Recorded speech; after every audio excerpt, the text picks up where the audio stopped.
Pemirsa, mulai hari ini hingga beberapa hari mendatang, Pengadilan Negeri Cirebon, Jawa Barat akan menjadi panggung bagi 6 terpidana kasus Vina dan Eki untuk mencari keadilan melalui PK. 6 terpidana yaitu Jaya, Eko Ramdhani, Eka Sandi, Supriyanto, Hadi Saputra, dan Rivaldi berupaya membuktikan mereka tidak bersalah atas tuduhan kasus pembunuhan berencana ini. Apa saja novum atau bukti baru yang dihadirkan oleh tim kuasa hukum dari Peradi? Apakah sidang PK kali ini akan mengubah cerita tentang Vina dan Eki? Untuk membahasnya kami mengundang Wakapolri tahun 2013 hingga 2014, Komjen Polisi Purnawirawan Ugro Seno. Selamat sore Pak Ugro. Selamat sore ini. Terima kasih sudah hadir kembali di NTV Prime. Alhamdulillah masih sehat nih. Iya, sehat ya Pak. Mudah-mudahan terus-terusan sehat ya Pak Ugro. Alhamdulillah, insya Allah. Iya. Baik, sebelum kita mulai perbincangan pada sore hari ini, kita akan sama-sama simak informasi berikut ini Pak Ugro.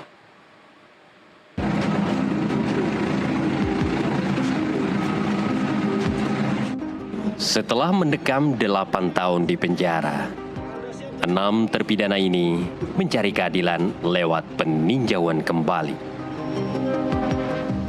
Mereka bersemangat melangkahkan kaki ke Pengadilan Negeri Cirebon, Jawa Barat.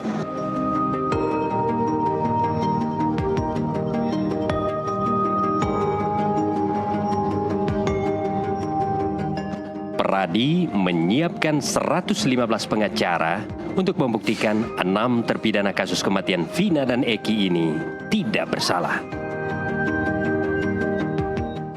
Bahwa novum yang akan pemohon PK ajukan dalam permohonan PK ini adalah sebagai berikut. 1. Alat bukti keterangan saksi. 1 kecil, keterangan saksi Teguh Wijaya sebagai berikut. Saksi Teguh Wijaya adalah saksi yang pernah diperiksa dalam persidangan perkara nomor 4 PIT B 2017 PN Cirebon. Menurut saksi Teguh, keterangan yang diberikan pada saat pengadilan didasarkan pada kebohongan atau keadaan yang tidak benar. Saksi Teguh memberikan keterangan bohong atau tidak benar tersebut disebabkan karena saksi diancam oleh penyidik kalau tidak memberikan keterangan yang sesuai dengan keterangan saksi Abdul Pasren, maka dirinya akan dimasukkan ke penjara sebagai seperti para terpidana lainnya. Sekarang, panggung untuk menjemput keadilan terbuka lebar untuk Jaya, Eko Ramdhani, Eka Sandi, Supriyanto, Hadi Saputra, dan Rivaldi. Sanggupkah saksi dan ahli meyakinkan majelis hakim? Dari Cirebon, Jawa Barat, tim jurnalis NTV melaporkan. Ya, pemirsa, langsung saja kita berbincang mengenai perkembangan terbaru dari kasus tewasnya Vina dan Eki. Hari ini sudah dimulai sidang PK untuk 6 terpidana. Saya ke Pak Ugro. Pak Ugro, kalau Anda melihat misi dari PK ini kan mencoba membuktikan bahwa 6 terpidana ini tidak bersalah. Kalau tadi kita dengarkan sama-sama keterangan dari Pak Oto Hasibuan sebagai ketua tim pengacara, permintaannya adalah minta dibebaskan dari semua dakwaan. Nah, tapi kemudian dalam proses untuk membuktikan bahwa mereka tidak bersalah, seolah-olah kemudian kita kembali lagi ke perdebatan bahwa apakah ini pembunuhan atau kecelakaan. Anda sendiri masih yakin ada pembunuhan tidak, Pak Ugro?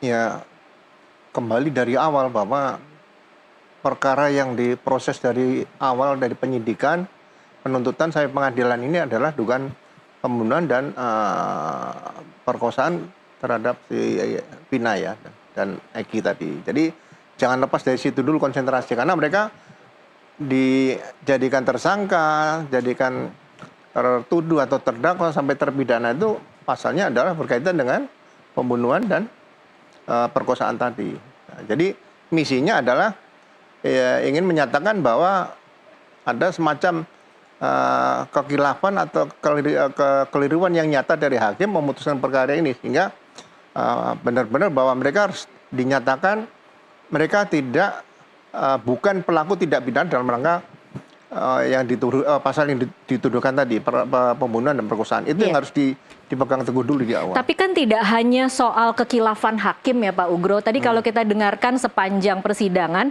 yang berkali-kali juga disebutkan oleh tim kuasa hukum adalah bagaimana terjadi error in persona. Bagaimana kemudian penyidik melakukan penyelidikan ilegal tanpa melakukan scientific crime investigation. Kemudian bahkan ada kata-kata penyidik itu malas, asal-asalan dan tidak profesional. Nah, kemudian kalau kita diminta untuk percaya bahwa memang terjadi pembunuhan, jadi agak kemudian ragu sampai di mana sebenarnya asal-asalannya kasus ini, begitu Pak Ugro? Iya, jadi memang saya sependapat dengan para penasihat hukum yang membawa perkara PK ini dari para terpidana, karena mulai dari awal kejadian tanggal 26, laporan polisi saja tanggal 31 Agustus ya, 2016. Kejadiannya 27 Agustus. 27 Agustus ya. Iya. Nah, ini kan sudah beda berapa? 4 hari, 27 ke 31 kan? Iya. Nah, itu sudah salah. Jadi, seharusnya kalau ada kesalahan seperti ini kan berarti pasalnya bisa dikenakan pidana kalau mau dilaporkan si Aibtu Rudi waktu itu ya. Iya. Adalah memberikan keterangan informasi publik yang tidak benar. Memberikan keterangan palsu. Ini harus diproses. Ya, jadi laporan polisi harusnya dibuat pada saat kejadian. Kemudian materi laporan polisi kita baca sepertinya dia melihat, padahal ini hanya pelapor yang tidak melihat, ya kan? Nah, ini dibuktikan. Kemudian juga secara saintifik tidak ada pembuktian sama sekali dari awal, hanya keterangan. Jadi ini memang asal-asalan ini harus kita kawal supaya bahwa tuduhan kepada 6 yang sekarang diproses ya, ini memang tidak menunsur untuk pasal pembunuhan dan perkosaan tadi ya. Sampai di mana tapi kita kemudian bisa percaya dan bisa dijadikan pegangan hasil penyidikan di 2016 itu, Pak Ugro? Jangan-jangan memang itu semua adalah rekayasa dan kemudian kita harus mulai lagi dari nol, sementara ini sudah 8 tahun yang lalu. Jadi mengapa, kalau saya boleh bertanya ke Pak Ugro, mengapa Pak Ugro masih percaya bahwa terjadi pembunuhan?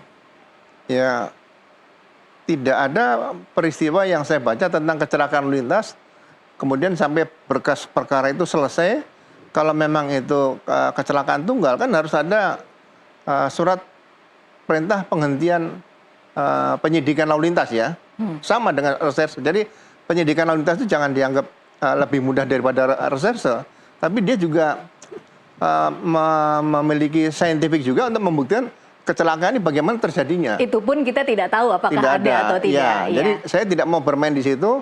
Yang penting misinya adalah 6 para terpidana, mungkin nanti plus 1 lagi, Sudirman, plus juga si Saka Tatal. Oke, baik, kita harus break dulu sejenak. Pemirsa tetaplah bersama NTV Prime, kami masih akan kembali sesaat lagi.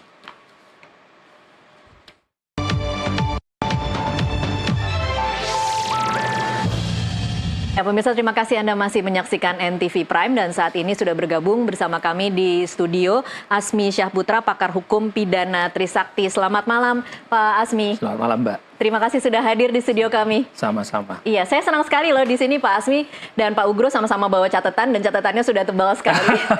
Artinya mengikuti sidang PK hari ini. Saya boleh tahu catatan-catatan Pak Asmi hari ini apa saja? Catatan saya sih, saya menganggap ada ya, bukan anggapan ya, menilai dari awal ini memang ada kesimpang siuran ataupun dalam proses hukumnya berantakan, gitu loh. Ini kata apa? Kenapa ada PK pertama kemarin, terus ini ada lagi 6 mengajukan, berarti kan ada orang biasanya mengajukan sebuah perlawanan karena itu ada ketidakadilan. Ya, tentu upaya hukum katakanlah ini adalah upaya hukum luar biasa yang dilakukan ini adalah untuk memberikan kesempatan kepada terpidana. Ini kan adalah hak original para terpidana, tentu dengan syarat-syarat yang sudah ditentukan oleh undang-undang. Yaitu tentu apakah ada keadaan baru, ya kan? Keadaan baru sebenarnya tidak hanya semata bukti baru, tapi bisa jadi waktu itu semestinya bukti itu sudah ada, tapi memang dipinggirkankah atau tidak mau diungkapkankah, gitu loh. Jadi dan sekarang baru terungkap, misalnya saksi-saksi fakta baru muncul, terus persesuaian alat-alat bukti itu akhirnya ini kok klik, karena mungkin bisa jadi yang lalu itu ada mislink sengaja. ada yang dihilang dari peristiwa itu, ada rangkaian-rangkaian yang memang dihilangkan. Dan hari inilah para pencari keadilan tadi melalui tim kuasa hukumnya mencoba melakukan untuk mencari jalan keadilan atas puzzle-puzzle yang disengaja dihilangkan atau memang pada waktu itu tidak mau diungkap. Oke, Pak Asmi ditahan dulu, kita coba bergabung dengan PN Cirebon. Sudah ada Pak Oto Hasibuan, Ketua Tim Kuasa Hukum terpidana 6 terpidana kasus Vina. Selamat malam Pak Oto. Selamat malam. Iya, Pak Oto, saya ingin tahu tadi di bagian awal sidang PK ini kan kita mulai dari bagian awal ya Pak Oto. Sempat terjadi perdebatan antara hakim dengan Anda soal apakah sidang itu harus terbuka atau tertutup. Apa yang kemudian terjadi? Bagaimana Anda meyakinkan hakim akhirnya kemudian mau untuk menjalani sidang secara terbuka, Pak Oto? Ya, saya memahami dengan sungguh-sungguh aturan di dalam KUHP kita memang. Di dalam pasal 153 KUHP itu memang disebutkan pada asasnya, ya, pada prinsipnya itu sidang itu terbuka untuk umum, ya, kecuali kalau ada pemeriksaan perkara itu untuk asusila ya atau anak di bawah umur gitu. Nah, sehingga hakim berpendapat karena ada dakwaan ini mengenai soal asusila dianggap ini adalah harus tertutup. Kami memahami hal itu ya, tetapi kami juga mengajukan permohonan bahwa yang kita periksa sekarang ini tidak lagi perkara yang materialnya dari tingkat pertama. Ini hanyalah merupakan permohonan peninjauan kembali, di mana yang kita kedepankan di sini hanyalah pembuktian melalui novum, kemudian juga mengenai adanya kehilafan hakim, dan juga adanya adanya beberapa putusan yang bertentangan satu sama lain. Sehingga kami melihat secara substantif tidak lagi diperiksa secara hal-hal yang berkaitan dengan kesusilaan itu. Nah, inilah tadi yang menjadi perdebatan kita. Akhirnya, tapi saya merasa senang. Hakimnya cukup arif, bijaksana, mengambil jalan tengah, dan kita sepakati bahwa persidangan ini tetap harus terbuka. Tetapi kalau nanti ada yang berkaitan dengan kesusilaan, maka akan sidangnya tertutup. Ya, itu sebabnya tadi ketika kami mengajukan pembacaan permohonan PK tersebut, maka karena ada hal-hal yang berkaitan dengan susila, kami tidak bacakan. Baik. Kami terkait aja dengan yang 340 saja. Kalau Anda menilainya Pak Oto, alasan hakim tadi memang murni karena perhatian ingin menjaga materi-materi yang bersifat asusila, atau jangan-jangan ada upaya memang ingin PK yang kali ini dilaksanakan secara tertutup, Pak Oto? Saya harus berprasangka baik ya. Kami tidak melihat adanya upaya dari hakim untuk hal itu. Saya melihat bahwa hakimnya memang murni untuk menjaga peradilannya berjaga dengan baik, ya. Tetapi kami juga tadi kan menyampaikan argumen bahwa kasus ini kan sudah terbuka untuk publik, ya, tidak ada lagi yang dirahasiakan di sini. Bahkan selama ini persidangan sakat tatal juga kebetulan juga adalah terbuka, ya kan? Iya. Walaupun memang dalam kasus dia tidak didakwa mengenai soal asusila. Ya, tetapi saya berpendapat, saya berprasangka baik, dan saya kira ini putusan hakim yang sudah cukup bijak menurut saya. Baik. Ya. Baik. Untuk kali ini kami lihat dia sudah cukup fair lah menerimanya. Baik, Pak Oto, ini Anda mengikut sertakan 115 kuasa hukum. Akan ada 30 saksi fakta dan ada 20 ahli. Ini kan angka yang luar biasa sekali, Pak Oto. Mengapa sampai sebanyak ini, dan kira-kira apa yang begitu banyak yang Anda siapkan sehingga kemudian butuh jumlah orang yang sebanyak ini? Begini, kenapa banyak dan seharusnya lebih banyak lagi nih memang. Karena menangani kasus mereka itu, coba bayangkan kami mewakili mendampingi 7 terpidana, ya kan? 6 yang sekarang ini ditambah Sudirman. Dan proses ini jangan dilihat hanya ada di pengadilan ini. untuk bertemu Sudirman aja kami berupayanya setengah mati dulu itu, ya kan, karena harus mengirim surat, berupaya bertemu dengan Polda dan sebagainya. Dan di samping menangani di pengadilan, kami kan juga ada melaporkan Pak Rudiana ke pihak kepolisian. Nah, untuk melaporkan ini pasti ada gelar perkara, kemudian ada pendampingan saksi. Jadi dan itu terjadi, ada yang di Mabes, ada juga yang di Polda Jawa Barat, mungkin ada yang di Cirebon. Jadi butuh sekali banyak orang gitu loh. Bayangkan kalau 7, kalau 15 aja sudah 105 lebih gitu kan. Dan itu tidak cukup kalau jumlah itu. Bayangkan ada yang bersamaan pemeriksaan di Polda, ada yang bersamaan di Mabes Polri umpamanya. Nah, jadi kan harus ada tim yang khusus mendampingi itu. Nah, disitulah sebabnya saya merasa senang sekali, saya memuji dan berterima kasih kepada tim-tim hukum yang 115 ini, karena semua ini mereka ini tidak dibayar, itu pro bono ya. Mereka melakukan pembelaan ini secara pro bono, even Rp1 pun tidak dibayar, bahkan banyak sekali juga yang mau sebenarnya. Jadi saya terus terang aja, saya bangga lah sama tim saya ini. Apalagi tim-tim yang muda yang dari Bandung ini luar biasa. Mereka kerja mulai pagi sampai malam berhari-hari, bukan berhari lagi, udah berbulan kali ini. Iya. Nah, coba lagi nanti ini perkara kita ini. Beruntung kali ini kita sidangnya ini yang 6 orang ini digabung nih, Mbak ya. 6 orang ini digabung. Nah, coba kalau satu-satu 7 orang ini sidangnya bagaimana itu, saksi, ahli. Nah, ini pun kita nanti akan kewalahan juga ya, bukan kewalahan, akan kerja keras lagi, karena di samping yang 6 perkara ini kami juga akan sidang terpisah lagi terhadap Sudirman tanggal 25 nanti. Iya. Nah, tanggal 25. Jadi berarti diulang lagi nanti kasus-kasus itu. Ahlinya dipanggil lagi, saksinya dipanggil lagi. Nah, kalau ahli dan saksi kita 49 kali 2 itu sudah hampir 98 orang. Baik. Ya kan? Coba kali itu umpamanya 49 kali 7, ya udah 200 kali sekian gitu loh. Jadi memang tidak mudah untuk bisa ini, tetapi ya perlu tekad lah ya. Karena kita selalu berbahagia, dalam arti bukan berbahagia, kita selalu tidak pernah lelah membela orang yang terjolimi meskipun tidak mendapat bayaran Rp1 pun. Baik. Tuhan Maha Baik, kita akan dapat bayaran dari tempat yang lain. Baik, Pak Oto, satu yang kemudian sangat menjadi penekanan berkali-kali tadi ketika menyaksikan jalannya sidang PK adalah bagaimana Anda menggarisbawahi ada kekhilafan hakim. Ini kan artinya PK ini, ketika kita mendengarkan jalannya PK ini kan seolah-olah seperti mengadili putusan hakim sebelumnya.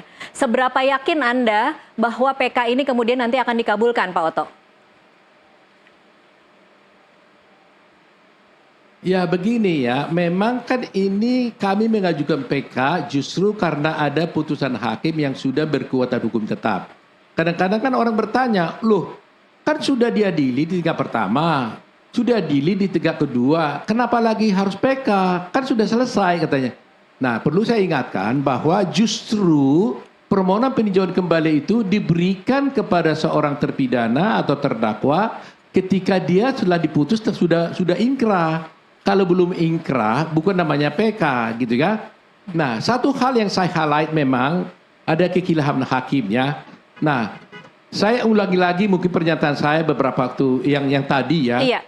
Yang kalau mengenai novum sudah sering kita dengar, ada saksi Dede, saksi Liga Akbar. Iya. Pertentangan putusan satu sama lain juga sudah kita dengar. Tapi jarang sekali terungkap. Yang ingin saya sampaikan sekarang ini adalah ternyata kan ketika 7 terpidana ini diperiksa di polisi pada waktu tahun 2016, ternyata mereka ini tidak pernah didampingi pengacara, advokat.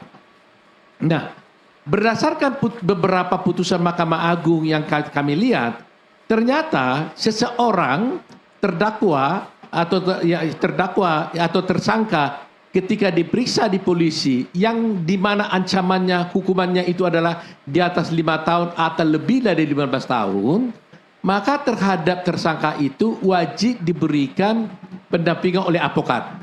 Polisi wajib menawarkan advokat kepada dia. Polisi, penyidik tidak bisa menjadikan alasan ketidakadaan advokat menjadi alasan tidak diberikan pengacara. Nah, akibat hukum dari kalau seorang tersangka itu tidak didampingi pengacara ketika diperiksa di penyidik, meskipun dia kemudian waktu diperiksa di pengadilan itu dia didampingi pengacara, akibat hukumnya adalah dia harus dinyatakan bebas. Baik.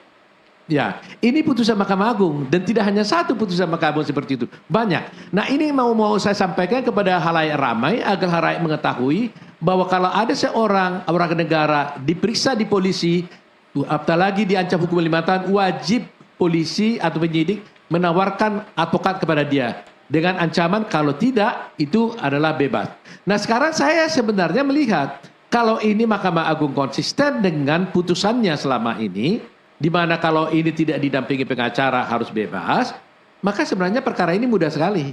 Kita tidak perlu lagi memeriksa tentang adanya novum, tidak lagi memeriksa tentang adanya pertentangan hakim, dengan ada bukti bahwa dia tidak pernah didampingi pengacara saja. Sudah selesai di sini ya Pak Oto? Ini bebas. Iya, sudah selesai di sini ya. Ini tidak pernah, ya sudah selesai kan gitu kan? Ya begitu gitu. Jadi saya kira itu. Jadi, nah saya menunggu Mahkamah Agung, apakah Mahkamah Agung konsisten tidak?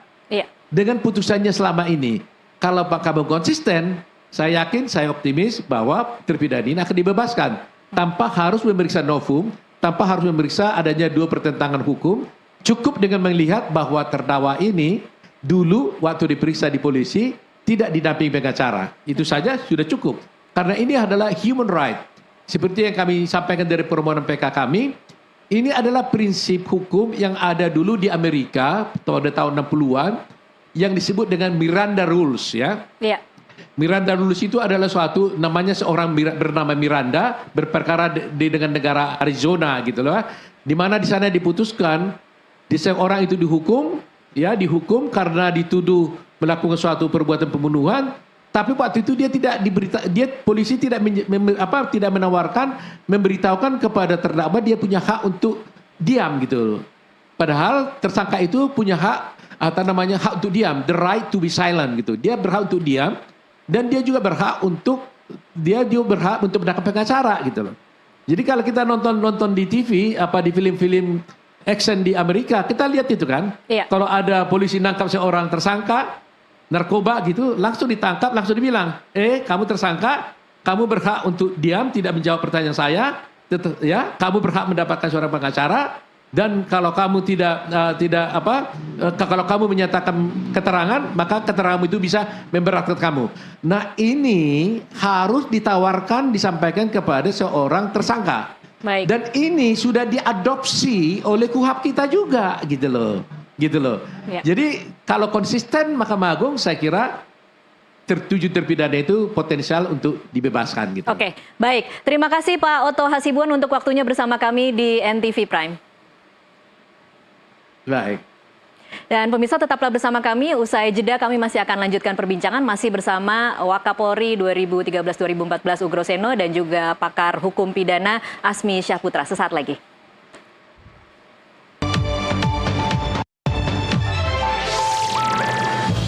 Iya pemirsa, terima kasih Anda masih menyaksikan NTV Prime. Kita lanjutkan perbincangan. Saya ke Pak Ugro Seno lagi. Pak Ugro, tadi kalau mau meng-highlight beberapa poin penting yang bisa kita dengar saat pembacaan memori PK oleh tim kuasa hukum, ada soal kekhilafan hakim yang dinilai hanya memutus berdasarkan keterangan saksi. Kemudian ada saksi-saksi yang tidak pernah berada di lokasi. Ada juga error in persona karena penyelidikannya ilegal tanpa scientific crime investigation.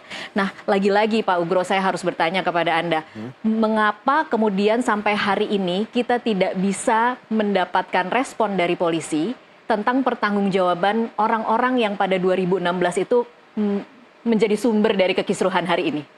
Ya, harusnya yang jawab itu nanti Kadif Humas ya. Kadif Humas ya harusnya.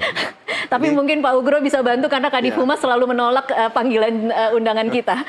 Ya, saya rasa Polri juga sudah aktif, saya sudah dengar juga sudah membentuk tim khusus. Jadi mungkin tim ini tidak mau diganggu untuk berapa wawancara seperti itu mungkin tidak dilayani dulu. Tapi bisa tidak sih Pak Ugro kita berharap bahwa nantinya akan dibuka, bahwa nantinya akan ada pihak-pihak yang dinyatakan bertanggung jawab, atau memang ini sebenarnya proses kalau kita ya publik menilai atau melihat bagaimana polisi merespon perguliran kasus ini kan seolah-olah seperti tidak mau mendengar, menjaga jarak dengan publik dan tidak mau menjawab segala kebingungan dan tuduhan-tuduhan begitu. Ya, jadi kan apakah ini murni akan diselesaikan secara propam, Iya. ya kan, yang anggota tadi. Tapi kan ini sudah bergulir dari polisi, jaksa sampai pengadilan. Tapi kan perlu juga secara internal kan diteliti bahwa ini tidak betul. Untuk polisi ke depan nanti kan harusnya tidak seperti itu. Jadi kan ada pengacara Vina dan Eki nih. Iya. Nah, pengacara Vina dan Eki juga harus proaktif, gitu kan. Ini kan ada bisa menanyakan kepada pihak kepolisian, kejaksaan, kepada pengadilan, mungkin mereka juga menggunakan pola yang sama. Apakah ada penyidikan baru terhadap kasus itu, kan bersurat aja.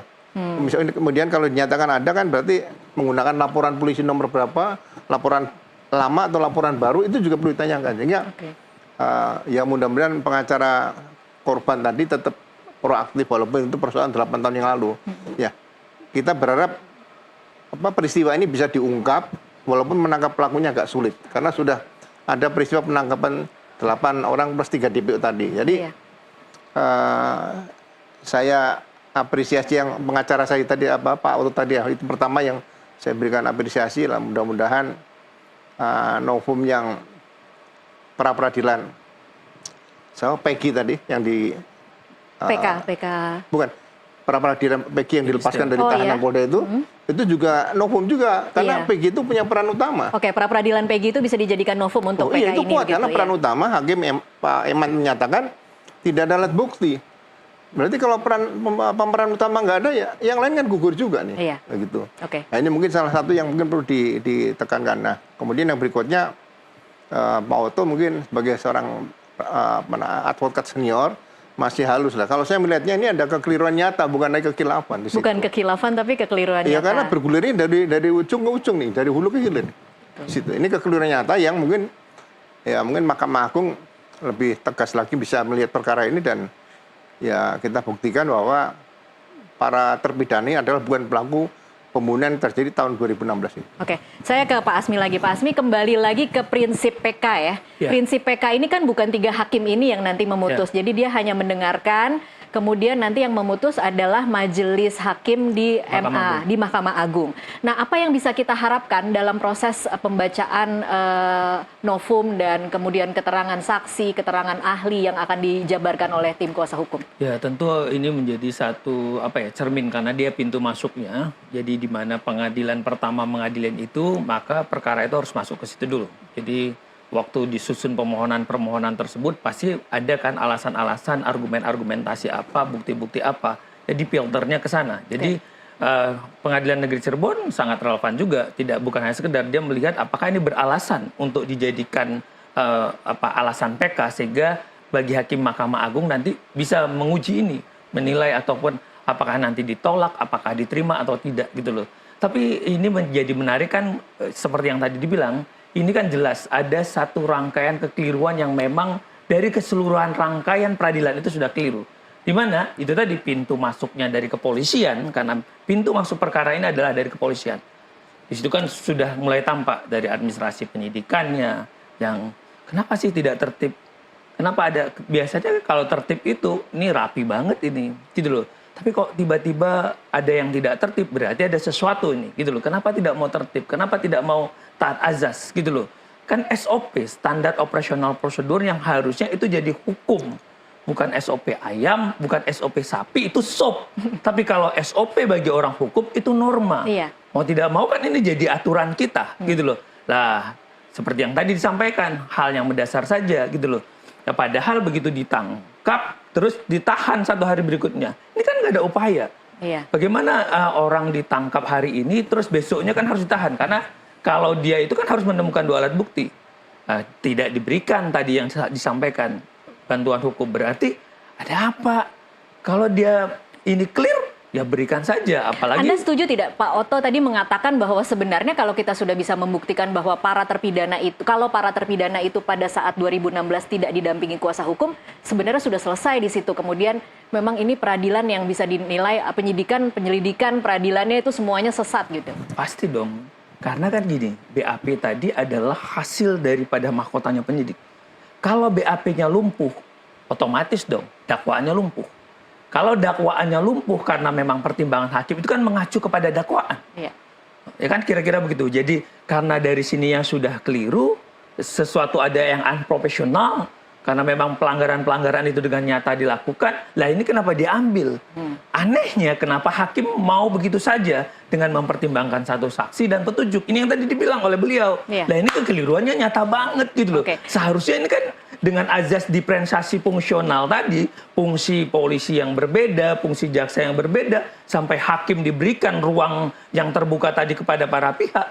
Kenapa hakim tidak melihat itu? Apalagi kalau itu sudah disampaikan oleh lawyernya pada waktu itu. Iya. Kenapa pertimbangan diabaikan? Kalau memang faktanya ada, keadaannya ada, alat buktinya ada, kok diabaikan oleh hakim? Jangan-jangan perkara ini memang udah didesain dari awal. Iya, kemudian muncul Mau tidak mau kan pertanyaan seperti dikawal. itu. Ya Iya. udah, ini yang penting begini. Baik. Yang dikemas pada waktu tuh misalnya ini gara-gara geng motor atau segala macam. Ya, kita memang nggak suka dengan geng motor, katakanlah mau bikin kriminal, tapi pastikan orang ini benar-benar pelaku kejahatannya atau tidak. Nah, dengan melakukan perlawanan PK hari ini, ya kenapa mereka berani katakanlah masyarakat begini? Pasti ada sesuatu. Nurani yang paling tinggi, kebenaran yang paling tinggi bersuara sehingga mereka ya ayo, karena memang tidak pada waktu itu mungkin ini tidak ada yang tahu. Karena di tahun yang sama itu kan kasus yang lagi rame. Kasusnya Jessica dan Mirna pada waktu itu. Iya.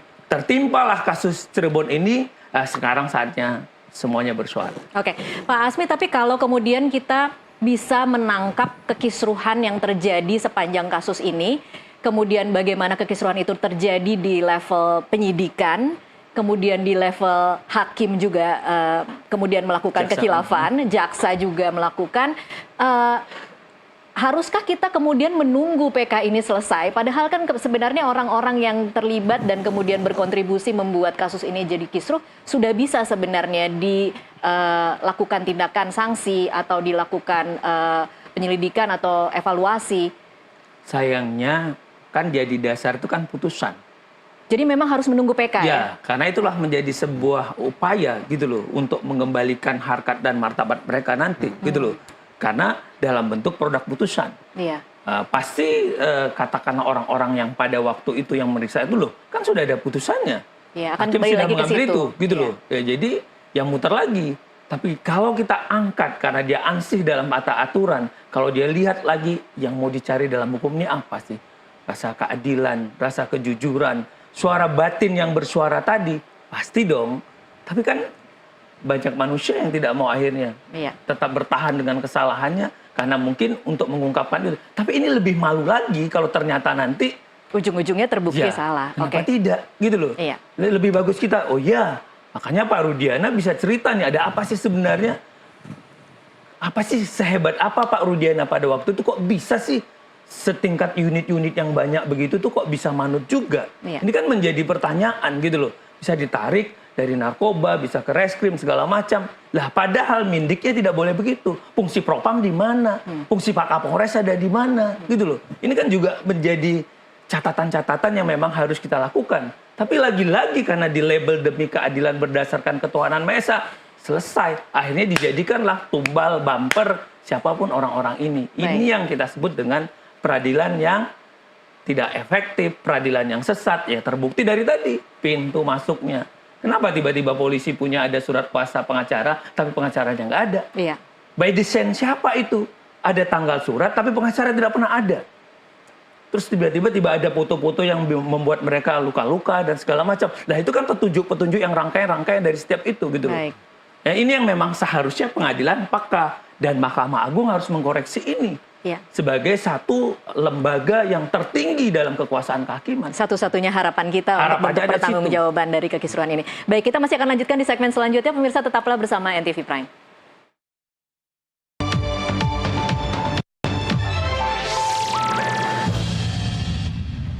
Iya, pemirsa, kita lanjutkan perbincangan saya ke Pak Ugro lagi. Pak Ugro, ini kan kalau kita mengikuti perkembangan kasus Vina setelah mulai heboh lagi di bulan Mei setelah filmnya muncul, dalam 4 bulan terakhir ini kan kita memang kemudian mendapatkan banyak fakta-fakta baru muncul dari saksi-saksi baru. Yang terakhir adalah saksi Adi Haryadi yang kemudian mengaku melihat peristiwa kecelakaan itu terjadi. Nah, seberapa jauh sebenarnya Pak Ugro kita bisa mempercayai keterangan-keterangan saksi baru yang bermunculan tiap saat ini? Kalau saya, saksi baru dikaitkan dengan berkas yang mana lagi, mau kemana kan susah nih. Jadi sementara berarti dipending dulu, kita kembali kepada saksi-saksi yang waktu itu memberikan keterangan tidak benar. Fokus ke situ dulu aja, sehingga kalau saksi baru nanti ya saya lihat mau dibawa kemana berkasnya nanti gitu loh. Kalau saksi-saksi lama kan tapi sebagian besar sudah menarik keterangannya, hanya Aep yang kemudian masih bertahan dengan keterangannya. Aep sama Dedek kan? Iya, tapi Dede kan sudah menarik. Iya, tapi bisa juga kan pernah di BAP juga dia. Iya. Nah, sebaiknya terhadap Aib Turudi, Aib sama Dede ini, Dede udah menyatakan bahwa dia sanggup untuk menerima hukuman terhadap keterangan dia. Nah, ini diperiksa aja, memberikan keterangan palsu. Tampaknya memang Dede nanti akan memberikan keterangan di PK 6 terpidana ini. Iya, tapi pidananya dibikin. Karena kalau kita membaca PK berkaitan dengan hukum perdata, itu kan harus ada, misalnya ada surat palsu nih. Nah, ini dibuktikan di pidana dulu, jadi novum untuk PK-nya. Tapi kalau ini pidana, ini menariknya memang ini sudah milik dunia nih. Dan nanti mungkin untuk amandemen KUHAP bagus ini, seperti ini. Jadi cukup 3 aja lah. Aibtu Rudia sekarang Ibtu, kemudian Aib sama Dedek dibikin laporan polisi oleh keluarga yang para terpidana ini sambil berjalan proses. Nah, ini nanti kan bisa dikaitkan dengan pemeriksaan HP atau BlackBerry, pemeriksaan CCTV dan sebagainya di situ, sehingga alat bukti yang dulu belum sempat disidik dalam perkara yang sudah selesai, ya, sudah sampai inkrah katakan, walaupun sekarang PK, ini masih bisa paralel untuk peninjauan kembali tadi, karena ya terpidana harapannya ya hal-hal yang bisa mendukung mereka, jangan sampai mereka diberikan beban, suruh berpikir lagi, kasihan mereka sudah tertekan di sini diberikan beban. Kira-kira apa menurut Anda yang bisa membantu kamu sendiri? Ya nggak akan bisa. Nah, kita yang di luar ini, makanya saya apresiasi pada Pak Oto dan tim tadi bahwa luar biasa, bahwa ini adalah kekeliruan yang nyata atau mungkin bisa dikatakan kekhilafan, dan ya memang di Undang-Undang Mahkamah Agung tahun 85 dan KUHAP itu sudah jelas PK untuk pidana ini tidak ada batas jangka waktu, jadi kapan saja bisa diajukan. Oke, baik. Kalau Pak Asmi komentarnya soal bagaimana kita dibombardir saksi-saksi baru, sudah tidak tahu mana lagi yang benar, mana yang bisa dipercaya, tetapi kemudian lebih menguatkan kepada betapa amburadulnya proses penyidikan kasus ini. Esensi saksi itu kan adalah orang yang melihat, mengalami, dan mendengar. Iya.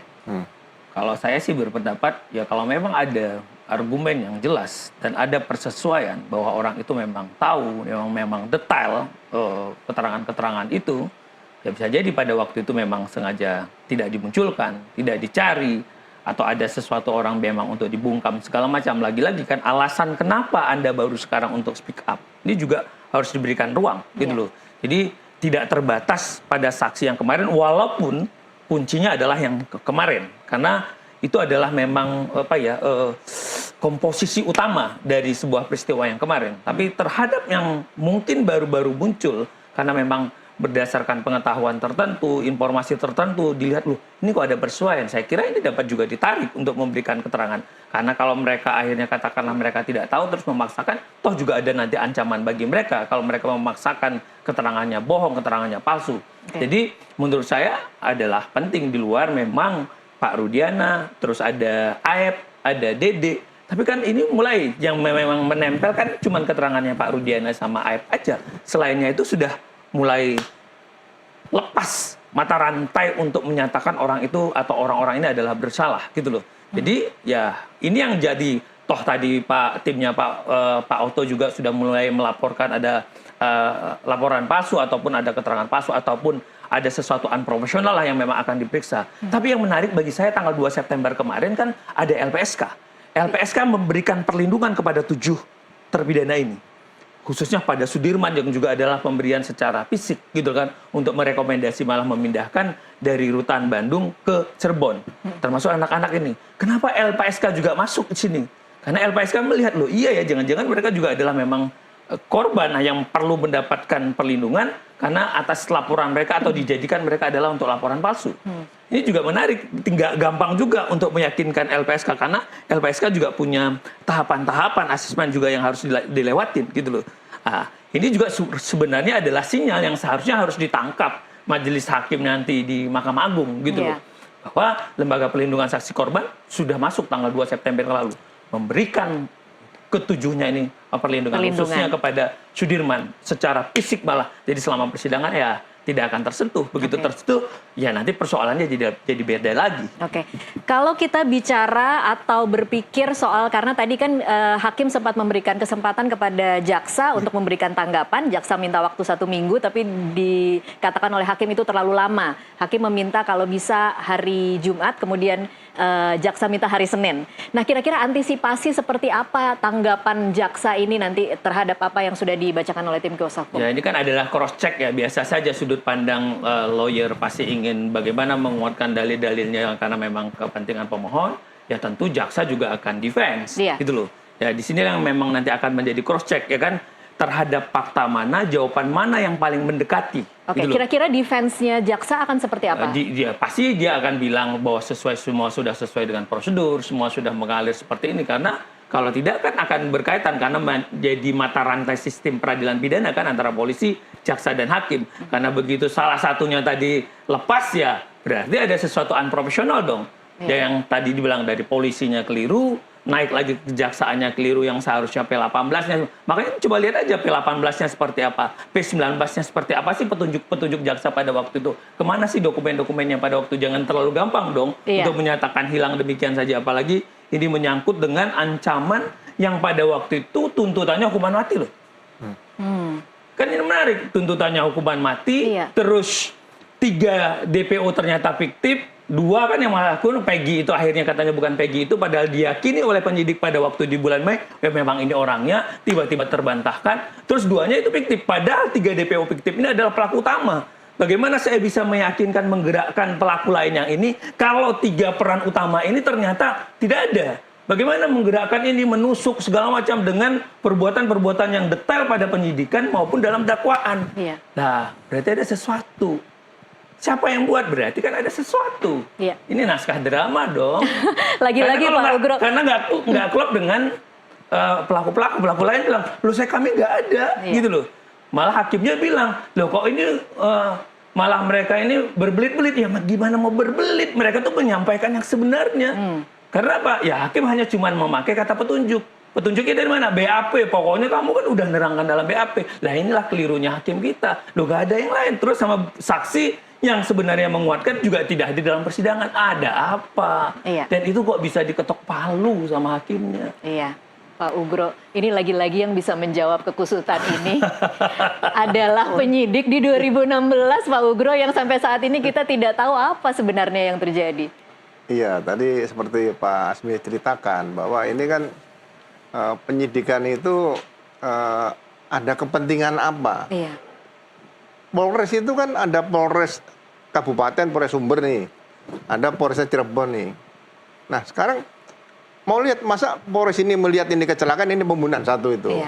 Kalau ada yang bilang ini kecelakaan, ini pembunuhan kan, ini gimana? Satu kejadian tapi dilihatnya ada pembunuhan, ada kecelakaan, nggak masuk akal itu. Iya Mas, terus juga jasa raharja harus dicek pada waktu itu. Kalau memang ada kecelakaan, apa sih memonya, apa sih rekomendasi polisi pada itu waktu. Itu pun tidak ada. Nah, siapa sih yang akhirnya aktif pada waktu ini juga perlu diungkap, Mbak. Gitu loh.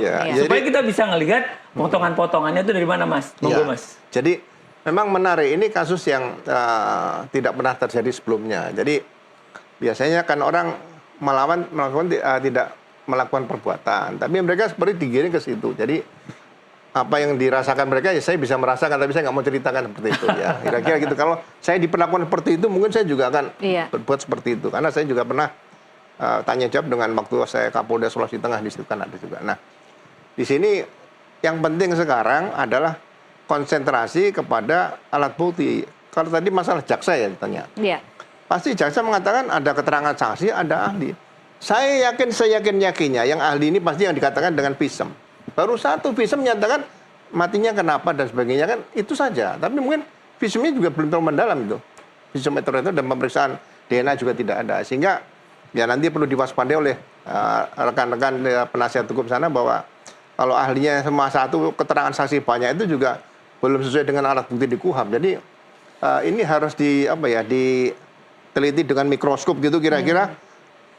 apa yang terjadi sebenarnya di situ, Oke. ya kan? Jadi saya harapkan ya terutama para penasihat hukum Eki dan Vina, penasihat hukum ke-8 terpidana, dan mungkin ada penasihat hukum Peggy sama Mas Tony itu, ada Bu Titin dan sebagainya. Ya sama-sama kita lihat dari awal. Kira-kira scientific crime investigation ada nggak? Dan itu sudah diucapkan oleh Hakim Pak Eman tadi. Iya. Nah, kita konsentrasi ke situ aja. Kalau tidak ada dan kita tahu bahwa scientific crime investigation itu tidak dilakukan di 2016, saya lagi-lagi bertanya ke Pak Ugro. Pak Ugro masih yakin ini ada pembunuhan?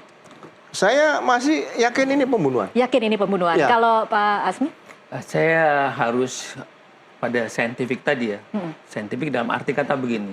Pertanyaan saya. Pada waktu rentang antara peristiwa dari katakan ke flyover sama katanya ada mobil atau cucian mobil atau showroom itu kan lokasinya terlalu jauh. Iya. Ada titik-titik CCTV yang pada waktu itu. Yang sampai sekarang belum Dan dibuka. sampai sekarang juga itu tidak. Jangankan sekarang, itu kenapa enggak? Kalau dia itu benar lurus, ya dia akan nyatakan CCTV di lantai ini pada jam sekian ini segala macam. Itu juga tidak dilakukan. SMS, benarkah itu? Yang katanya juga, padahal akhirnya orangnya fiktif.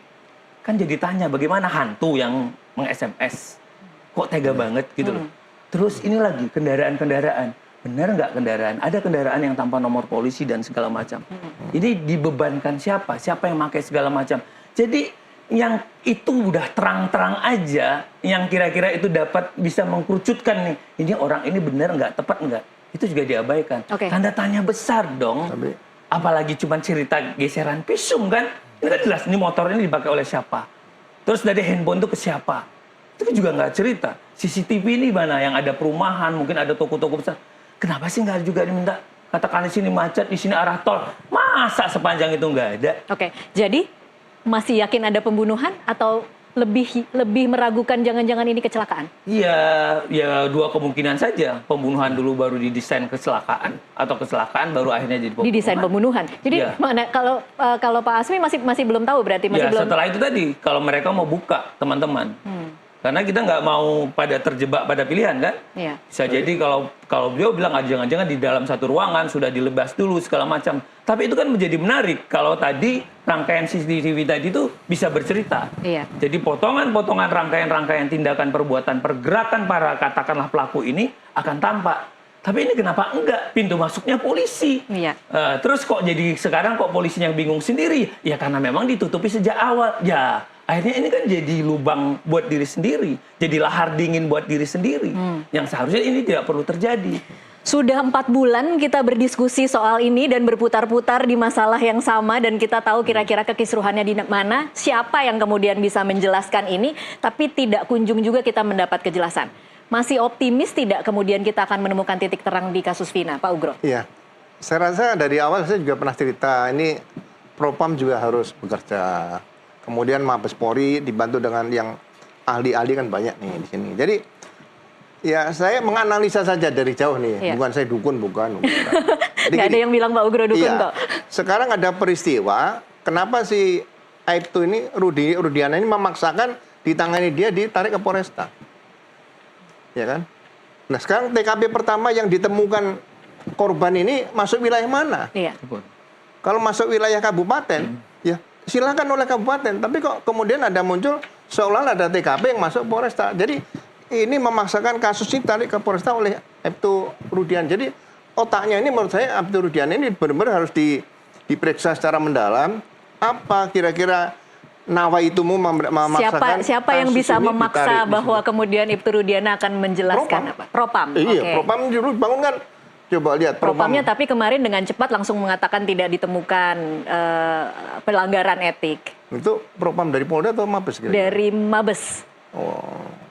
Harusnya Begitu cepat kemudian jangan terlalu hasilnya. cepat ya. Dulu Jangan kan di terlalu cepat. Propam juga melihat sesuatu pakai analisa juga. Jadi kalau reserse yang salah bisa kita lihat, kalau masyarakat yang salah kita sampaikan Oke. presiden. Jadi Propam itu juga corong terakhir apa namanya bisa menjadi penyelamat organisasi, penyelamat masyarakat, penyelamat negara juga. Itu fungsi Propam. Dulu kan nggak ada Propam. Seharusnya ya. Nah, itu. Seharusnya. Oke. Pak Asmi, Anda masih optimis kita akan menemukan titik terang di kasus ini atau menurut Anda nih akan kemudian lama-lama berharap masyarakat lupa atau seperti apa Pak Asmi? Ya harus tetap optimis karena negara tidak boleh gagal dalam melindungi warga negaranya. Siapa yang bisa kita harapkan kemudian akan bisa membuka kasus ini? Ya harus ada pimpinan-pimpinan yang amanah dan berani tegak lurus untuk peristiwa ini. Tapi kalau memang ada sesuatu yang memang mau disembunyikan ya sulit. Gitu loh. Ya kita mau sampai Kita mau desak sampai kapanpun. sampai kucing sampai pakai behel sekalipun atau unta pakai sepatu roda sekalipun, ya ini nggak akan terbuka karena memang ada orang-orang tertentu yang memang untuk apa ini gitu. Iya. Bisa jadi kan saling ngunci pada waktu itu apa kesepakatan yang melindungi siapa entah apapun itu. Lagi-lagi pintunya kan dari tadi awalnya kita bilang Iya. hanya teman-teman di tingkat penyidikan yang Yang tahu pada tahu. waktu itu. Siapa orang-orang yang ada di situ? Siapa yang mengendalikan orang pada waktu itu? Siapa pimpinan-pimpinan tertinggi pada waktu itu? Pasti. Karena begitu pada waktu itu kan itu langsung berita. Kita bisa lihat tuh jejak rekamnya. Berita nasional terus diangkat. Kok secepat itu dengan kisah-kisah itu? Gitu loh. Berarti ada sesuatu yang memang harus kita lihat. Baik. Jadi orang-orang yang pada waktu itu yang bisa mengendalikan, orang-orang yang pada waktu itu punya, ini orang siapa dan bisa dititipi apa? Itu pertanyaannya. Oke, baik. Kita masih sama-sama berharap dan akan terus mengawal. Harus Pak optimis. Asmi dan Pak Ugro jangan kena lelah untuk terus mengawal bagaimana kelanjutan kasus ini sampai menemui titik terang ya. Amin. Iya. Iya, baik, terima kasih Pak Asmi dan Pak Ugro untuk waktunya bersama NTV Prime. sama-sama. Dan pemirsa tetaplah bersama NTV Prime. Usai jeda kami masih akan kembali dengan perbincangan dengan topik lain bersama rekan saya.